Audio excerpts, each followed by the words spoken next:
Hi అండి. అన్నం వార్చిన గంజితో చారు ఎలా పెట్టుకోవాలో చూస్తామండి.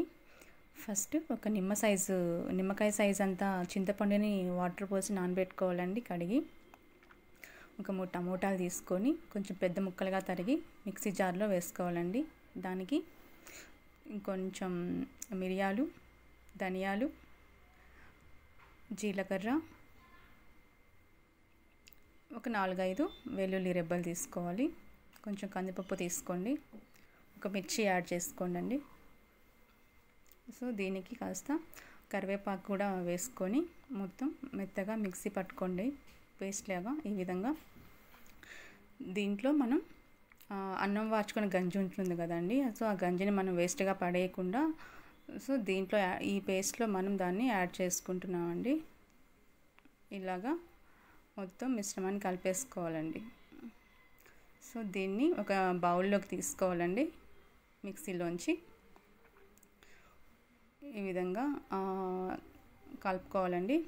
తర్వాత మనం ఫస్ట్ నానబెట్టుకున్నాం కదా చింతపండుని, దాన్ని మెత్తగా పేస్ట్ లాగా చేసి దాన్ని జ్యూస్ కూడా మనం ఒక బౌల్లోకి తీసేసుకుందామండి.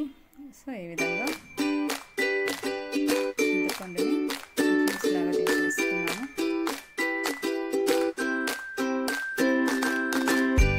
దీన్ని మనం ఆ టమోటా పేస్ట్కి యాడ్ చేసుకున్నామండి. తర్వాత దీంట్లో కాస్త నీళ్ళు వేసుకొని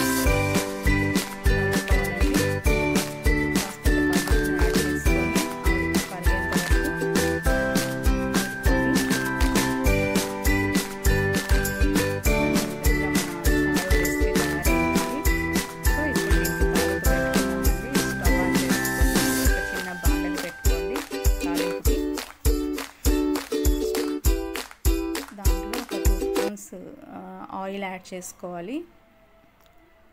ఆయిల్ వేడెక్కిన తర్వాత కాస్తంత ఆవాలును, కాస్త జీలకర్ర, ఒక 2 ఎండుమిర్చి వేసుకోండి.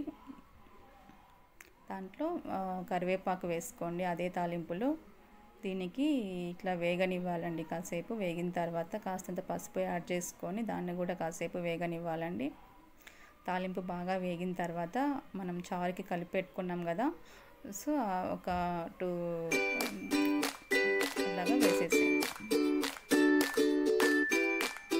తాలింపు అంతా కలిసే విధంగా మనం ఆ బౌల్లోకి యాడ్ చేసుకోవాలండి. తాలింపు అంతా ఇప్పుడు ఆ బౌల్